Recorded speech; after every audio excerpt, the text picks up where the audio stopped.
Hey everyone, welcome back to Corporate Decoder, the place where we try to make sense of corporate filings that sometimes make your eyes glaze over.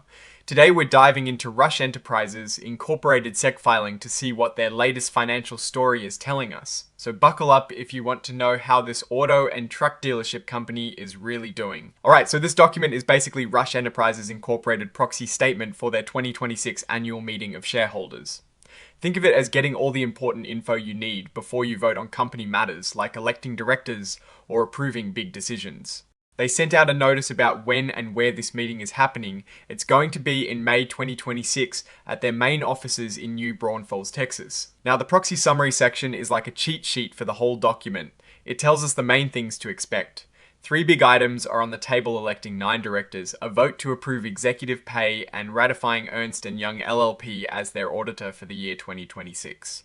They are also highlighting some good governance practices, like having mostly independent directors and a strong stock ownership policy for executives and directors, making sure they have skin in the game. Let us talk about the money, what everyone really cares about. For 2025, Rush Enterprises Incorporated reported revenues of $7.4 billion and net income of $263.8 million. Now that is a lot of money. Despite a tough year for the commercial vehicle industry with things like a freight recession and uncertainty around trade policies, they managed to bring in solid cash flows.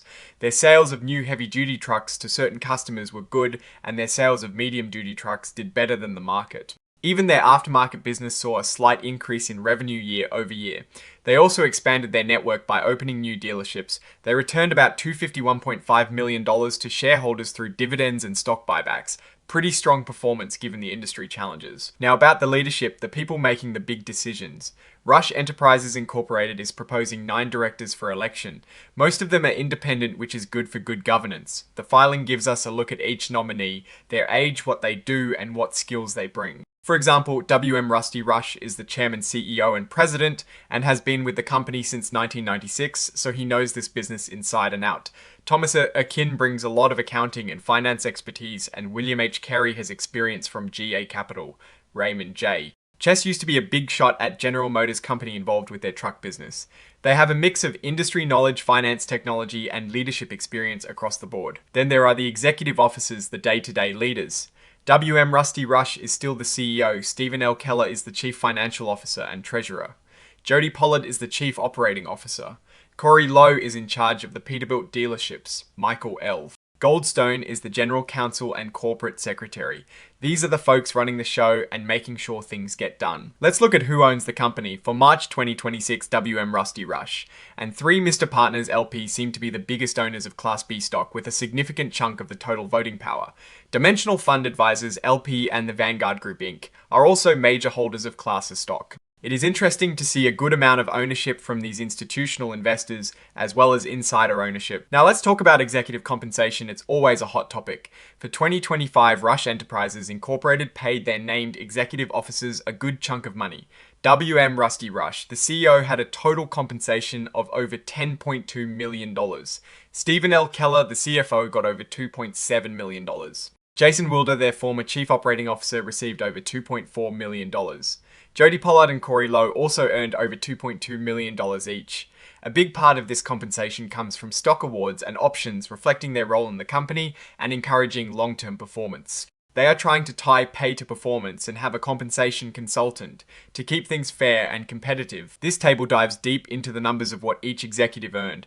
For W.M. Rusty Rush in 2025, his salary was about $1.76 million and his bonus was $3.5 million. His stock awards were worth over $3.7 million and his stock options were valued at about $665,000. This part of the filing shows how much each executive is paid in salary bonus stock and other perks. This table shows the unexercised stock options and unvested stock awards that executives held at the end of 2025.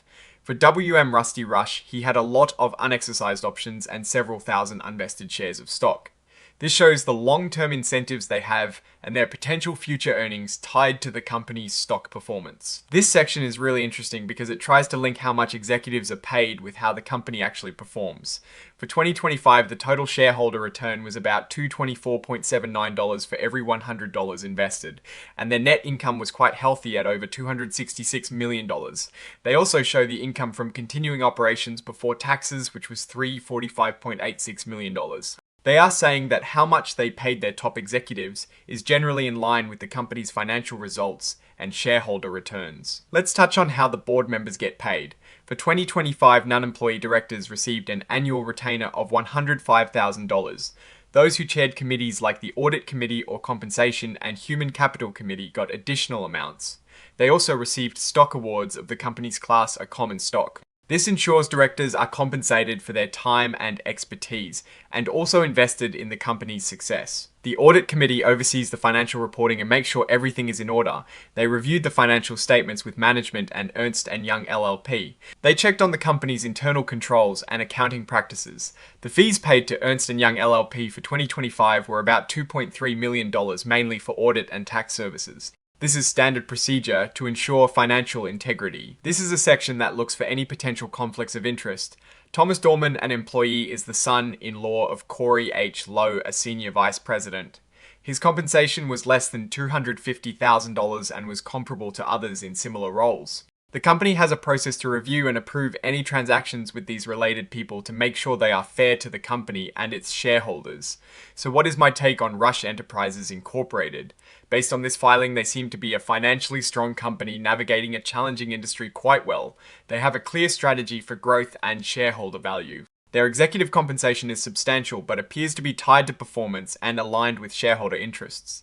The dual-class stock structure is noted as a potential point for some investors, but the company provides a rationale for its business necessity. They are clearly focused on good governance and transparency. Despite industry headwinds, they delivered solid results and are committed to returning value to shareholders.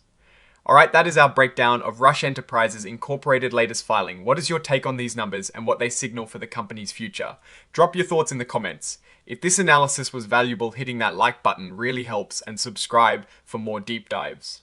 Don't forget to check out the Discord in the description. Thanks for watching. See you next time.